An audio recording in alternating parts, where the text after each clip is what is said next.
안녕하세요. 미국 파월 의장이 또 한 번의 대단히 큰 폭 금리 인상 가능, 고금리 유지 시사를 했다고 합니다. 무슨 얘기입니까? 자이언트 스텝을 한다. 0.75% 인상을 한다라고 보면 맞겠습니다. 지금 현재 기준으로 미국이 2.5%, 한국이 2.5%입니다. 그런데 9월달에 미국이 0.75%를 올려서 3.25를 만듭니다. 이게 이제 파월 의장의 해석입니다. 이를 어떻게 봐야 되겠습니까? 미국은 9월달에 금리 인상을 하지만 한국은 9월달에 금리 인상 여부를 결정하는 검토위가 없습니다. 그러면 지금 8월 25일 전에 0.25% 차이였단 말이죠. 그런데 9월달이 되면 미국이 3.25, 한국은 2.5, 그냥 0.75%로 간격이 더 늘어난다라고 봐야 되는 거죠. 이렇게 보면 미국은 2022년 연말에 4.0%를 찍을 가능성이 매우 높아지고, 한국은 그냥 남아있는 기준금리 회의 두 번 다 0.25% 올려서 3.0으로 갈 가능성이 큽니다.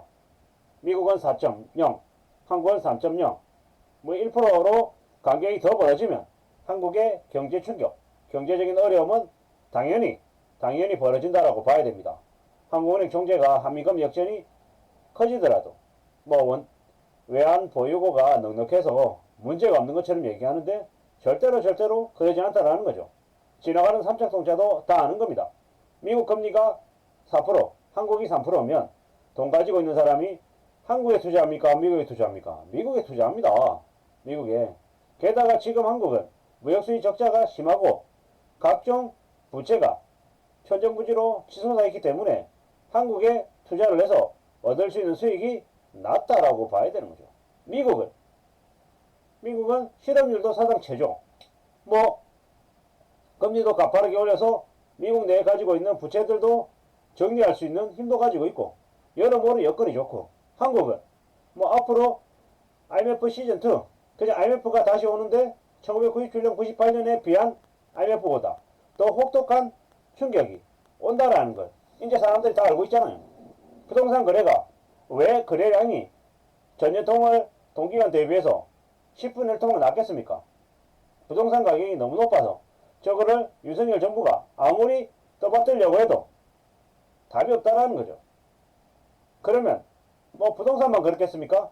주식도 마찬가지입니다. 주식도 2,500에 주가가 저렇고 있지만 한미금리 역전이 점점 더 심해지면 연말이 되면 2,000이 유지가 될까요? 저는 개인적으로 2022년 말에 주가 2,000이 안 된다고 봅니다. 내년에는요. 2023년에는 1,500을 기대하기 어렵다고 봅니다. 24년에는요. 1,000 이하로 내려간다고 봅니다. 시기가 좀 빨라지거나 늦춰지거나 할 수는 있지만 결국에는 한국의 주가는 현재 2,500이 아니라 절반 수준, 절반 이하로 내려가는 게 사실상 맞다라고 저는 봅니다. 삼성전자 주식 10만 전자, 20만 전자 얘기했지만 지금 어떻습니까? 매우 안 좋죠. 왜 그러겠습니까? 언론에 아주 정확한 뉴스는 아니더라도 재고가 쌓이고 있다고 하는데 심상치 않다고 하는데 괜찮을 리 없는 거죠. 이래저래 희망팔이 계속 그런 얘기들만 계속 해대서 좋아질 수 있는 게 아니라는 거죠. 우리가 살아가는 삶이 절대 만만하지 않고 심각한데 너무 희망팔이에 너무 좀 그동안에는 취해 있었던 것 같습니다. 버는 돈은 똑같은데 별 차이 없는데 주가가 어떻게 2배 올라가고 부동산이 어떻게 3, 4배 가격이 올라가겠습니까? 이건 사실상 정상이라고 보기 어려운 거죠. 뭔가 수작이 있었다, 뭔가 비정상적인 일들이 벌어졌다라고 보는 게 맞겠습니다. 버는 돈은 200만원, 300만원 똑같은데 갑자기 전세자금 대출 받아가지고 4억짜리, 5억짜리 전세 들어간대요. 갖고 있는 돈 없는데도. 이게 정상이냐고요? 정상 아니죠. 처음에는 2억 전세자금 대출 받아가지고 2억짜리 전세 살다가 좀 더 싸니까, 이자가 더 싸니까 이제 그 다음에 4억짜리 전세자금 대출 받아가지고 4억짜리 집에 들어가요. 계속 이러니까 전세금도 2억짜리가 3억 되고 3억짜리가 4억 되고 전세값 오르니까 집값도 오르고 뭐 거품에 그냥 희망에 취해가지고 부자가 된 것처럼 잘 사는 것처럼 착각했지만 그렇지 않더라는 거죠. 뭐 금리가 낮았으니까, 돈 빌리는 가격이 쌌으니까 그랬을 수 있죠. 근데 이제는 어떻습니까? 뭐 계속 이제 금리가 올라가는 거죠.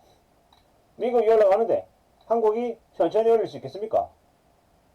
어렵죠. 제가 봤을 때는 한국이 8월 25일 날 금리가 0.25가 아니라 최소 0.5%는 올려서 얕댔다라고 봅니다. 근데 윤석열 정부 아래 한국은행 총재 사실상 그럴 만한 한국의 경제를 더 우선적으로 생각할 만한 윈이 못 되는 것 같습니다. 뭐 그러다 보니까 0.25%간 거죠. 미국은 0.75% 올리겠다는데 참 어처구니가 없죠. 아마 앞으로 연말까지가 아니라 미국은 내년에도 기준금리를 올릴 겁니다. 그렇게 봐야 될 겁니다. 절대로 그냥 넘어가지 않을 거라는 거죠. 댓글에 뭐라고 나오냐면 집값 반토막 환율 1,500원 뚫겠다 이러는 거죠.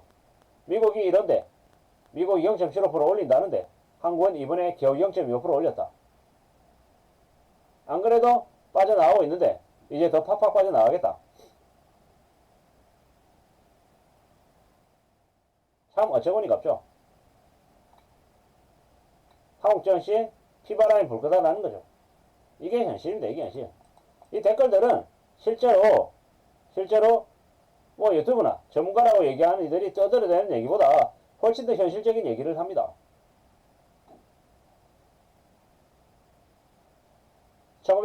1970년 말 1980년 초 기준금리를 20% 끌어올린 폴 보커를 언급하며 강력한 금리 인상을 시사했답니다. 올해 내년에 금리 안 내린다라고 봐야 되는 거죠. 지금의 윤석열 정부는 부동산 빚쟁이 눈치 보느라고 0.5% 올렸는데 미국은 0.75% 올릴 느낌이다. 환율 최소 1,500원 넘을 것 같다. 뒤집어진다는 거죠. 수입 물가 팍팍 오른다는 거죠. 미친 집값은 미여준이 잡아준답니다. 난리입니다. 난리. 이게 어떻게 되겠습니까? 부동산, 주식 폭락하는 거죠. 폭락. 미국 금리 인상폭 못 따라가면 환율 끝난 거죠. 세계 경제가 이렇게 불안한 시점에 한국은행이 무슨 생각으로 0.5% 올렸나? 라는 거죠. 앞으로 한국이 IMF 시즌2를 맞는 건 당연한 얘기다. 벌어질 수밖에 없는 일이다라고 생각해야 되겠습니다. 절대로 쉽게 생각해서는 안 됩니다. 지금 한국이 맡고 있는 상황, 어려움은 상상을 초월한다. 사실상 끝났다라고 봐야 되는 거죠. 앞으로 연끌, 비토한 이들이 감당해야 될 이자 부담은 상상을 초월할 것이다. 지금 부담하는 금액의 2배 이상이 될 거다라고 봐야 됩니다.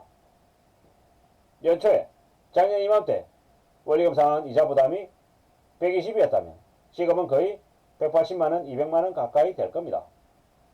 180만원쯤 되겠죠. 160만원. 연말 되면요. 240만원. 내년 되면요. 300만원. 작년 이맘때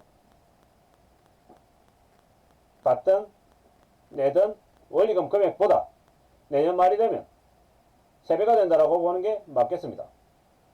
미 연준이 금리 인상을 저렇게 가파르게 할지 올 2022년 연초 21년 하반기 이렇게 생각 안 했습니다. 몇 차례만 오르고 끝낼 거다라고 했습니다.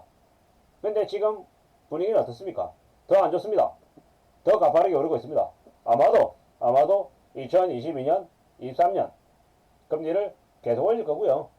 한국은행은 한국은행대로 뭐 아무리 적게 올린다 하더라도 올 연말에 뭐 3.0까지 찍는다 하더라도 내년에 안 올리는 게 아니라 23년에는 23년대로 또 올려서 아마도 한국은행의 기준금리가 4.5% 이상은 갈 것 같습니다.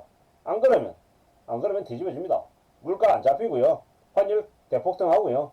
외환보유고 감소하고 그냥 무역수지든 경상수지든 다 박살납니다. 그냥 경제 충격, IMF 위기를 또다시 맞는다라고 봐야 됩니다. 사실상 시점의 문제인 거지 조금 더 빨리 오냐 조금 더 늦게 오냐의 차이인 거지 아마 경제 위기는 닥칠 수밖에 없는 걸로 봐야 될 것 같습니다. 이상입니다.